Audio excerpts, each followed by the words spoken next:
Hello and welcome to Closely Observed English. Here we have a C1 advanced informal letter for us to give some feedback to. Let's jump straight in. And over at the top of the screen, we've got our rubric, which reads as follows. This is part of an email you received from an English-speaking friend. Before I come to visit you this summer, I'd like to learn some of your language. What advice could you give me about how best to learn a language? What do you think I'll find most difficult about learning your language? What do you think are the most important things for me to focus on? Right, so content points, what have we got? Advice about how best to learn language, what's most difficult, and most important to focus on. Right, let's see how we get on, shall we? So we start with a nice introduction. Hi, Marty. I was so happy when I read your last letter in which you said that you will come to visit me in Italy this summer. Obviously, you won't pay for a hotel because you'll stay at my home. We have a guest room, so we will stay together during the day. Anyway, I have great news about your request to learn Italian. Let me explain you. I found a good Italian language course in my town. There's lesson only 3 hours in the morning from Monday to Friday, so you will have free weekends to visit the nearby cities with me. But you asked me also for advices about Italian language. I have to say you that I think that this course is actually the best way for you to practice with writings, which are in my opinion the most important things for you to focus on. Regarding speaking, you will learn it speaking with me and the others during your holiday, so don't worry. Italian writings are more difficult than English ones because there are many kinds of sentences and connections, and it's not very easy to understand what's the best one in every case. To conclude, I want to answer to your question about what you'll find most difficult learning Italian. If you think that the most difficult part of it are writings, you are wrong. There are verbs. In the Italian language, there are too many verbal forms.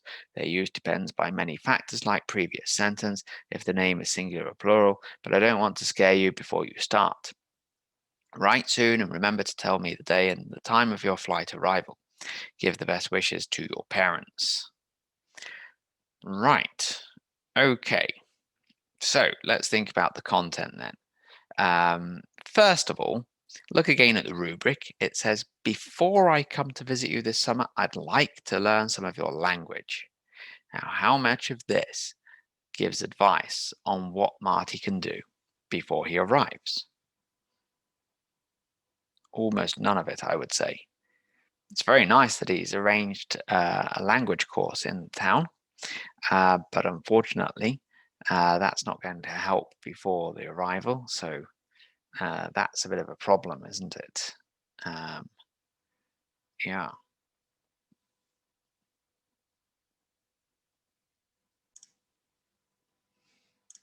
So that's already going to have us up against it a little bit in the content because it says, what advice could you give me about how best to learn a language?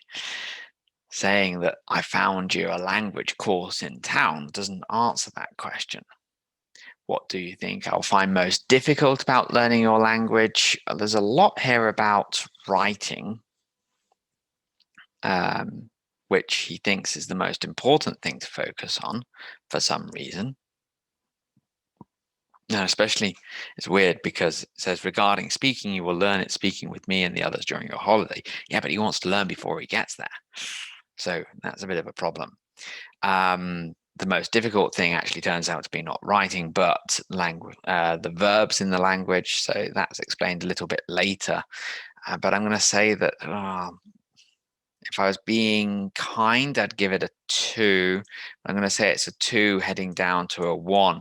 And the problem is all because we need to pay more attention to the rubric. We've got to actually write exactly what we're asked to write. Okay. So that also has a knock-on effect because this is going to chop our communicative achievement score right down because we can't really hold the target reader's attention. We're distracting with a whole load of things that aren't relevant. So that's a problem. And we also have the problem that we can't communicate more complex ideas because the ideas that we've got are not really relevant as such. Also, okay, so let's talk about the conventions of the task first of all. And this is an informal letter. So it needs to be friendly in tone, which it is. It needs to be consistently informal, which it isn't. We don't really say things like to conclude. I would also say ending it with love, maybe. But yeah, so we have this nice start where acknowledges the previous lesson, the previous letter. The fact that it says before I come to visit you this summer suggests that the arrangements have already been made. So talking about accommodation here doesn't seem particularly relevant. The person who's written you the letter, this Marty guy, he already seems to think that he's got everything ready for the summer apart from the language things. Before I come to visit you this summer means that this is not the first letter to talk about this. Yeah. So you kind of got to read between the lines a little bit. So this sentence, obviously you won't pay for an hotel because you will stay in my home. We have a guest room, so we will stay together during the day. None of that's nearly really relevant. Instead, if you want that kind of proof of friendship thing, talk about how great it is that Marty's keen to learn your language before his arrival. Say how great that is because your parents don't speak English. And it would be great for him to be able to express himself at least a little bit around your family. That's how you prove the friendship. So I would say that because of the problems of understanding the task and also the approach that's being taken here, we'd be looking at maybe a 2 for the communicative achievement. And the problems continue a little bit into the organization. There are many cases where word order is not ideal. So if we look at sentence level organization like that, we have those sort of issues. And we also have the problem of stitching together a sentence by only using independent clauses. So let's take the first part of this. I found a good Italian language course in my town. There's less than only 3 hours in the morning. Okay, so the first clause there is independent. The rule basically is that if a clause can stand on its own as a sentence, it's an independent clause. So you could say, I found a good Italian language course in my town. Full stop. There's less than only 3 hours in the morning. Full stop. So that makes it another independent clause. You can't just throw independent clauses together and hope for the best. There is a link here to the next independent clause with the word so. So that's better. But there are many things here, many examples, let's say, of sentences that are stitched together wrong. And you need to kind of go back and break them down and think about the kind of clauses that you're using and the way that you're putting those clauses together. Once you can do that, that would be a big help. And that's affected a lot of the organization, really.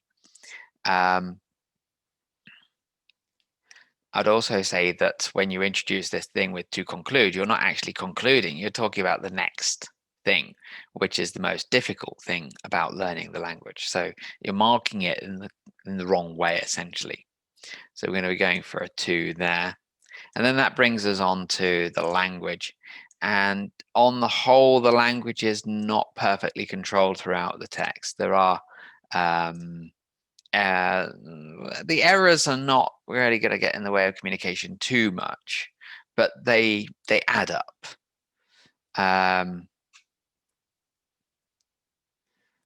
If we see, like, obviously you won't pay for an hotel. So if you go back 100 years and you read the writing of Somerset Maugham, you might find that, but we don't say it these days. It's a hotel. We have a guest room, so we will stay together during the day. Not really. You've already planned that he's going to go out. So you're not staying together during the day. So it's word choice here. I've great news about your request. So if you've got it should be I've got about your request to learn Italian. Let me explain you. Let me explain you. At C1 level, you should know how to use let a little bit better than this. Let me explain it to you. This is another example, by the way, of a sentence composed of independent clauses that need some glue to hold them together. There's lesson, only 3 hours in the morning from Monday to Friday. So the lessons, plural. So we will have free weekends to visit the nearby cities with me. Why the? It's just nearby cities, yeah? advice is uncountable. So you asked me also, you also asked me for advice about the Italian language. I've to say you. So I'm going to stop here because otherwise I'm going to be marking up quite a lot of the text.